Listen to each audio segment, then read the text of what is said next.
So recently you may have heard of this thing called quiet quitting, and I want to talk a little bit about what this movement is getting right about work and what it's getting wrong.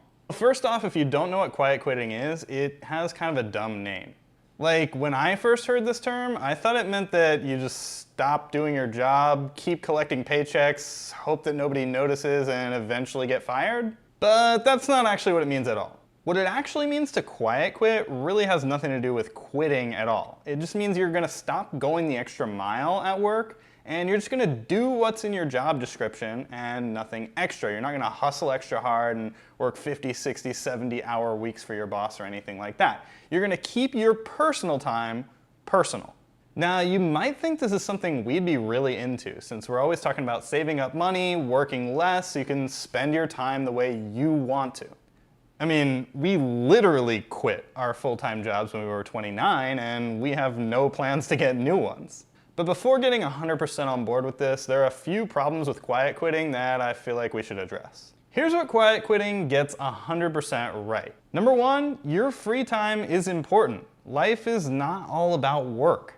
Number two, your pay should actually match the value of the work you produce.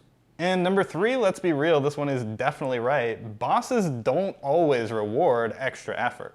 The problem is though, quiet quitting doesn't really solve any of those problems in the long run. Like, just doing a slightly crappier job than you used to do because you're not getting paid enough to put up with what you were doing isn't gonna fix your undercompensation problem. Like, that's not gonna make you get paid more. And more importantly than that, taking a job that's really stressful and just kind of quietly cutting back your hours to make it tolerable isn't a recipe for happiness in the long run. In fact, it might make you a little complacent.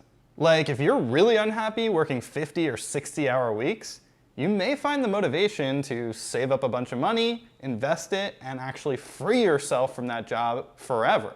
But if you decide your solution is to be slightly less unhappy by working 40 hours a week instead, you're probably just gonna slip right back into the old American lie that it's necessary to have a full-time job till age 65 in the first place. If you live below your means and invest 50% of your income into stock and bond market index funds, your entire working career only needs to be about 16 years long. Then you can just retire. And if you have no idea what I'm talking about here, just check out our blog. It explains everything. Anyway, rather than quiet quitting your way into mediocre pay and a life sentence at work, try this instead. Number one, if you're not completely miserable at your job and you just want a little more recognition for the effort you put in, keep doing a great job. Don't let it slip. But instead of expecting to be magically recognized with a raise or silently doing a crappier job at work when you don't get it, cut your living expenses and save up a pile of money in the background.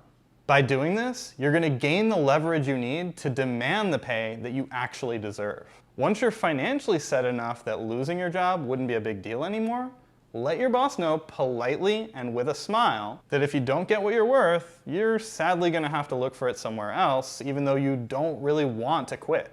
And because you have been doing a kick-ass job for the company, they're probably not going to want to lose you. They're going to pay you more, and that's going to allow you to save even faster.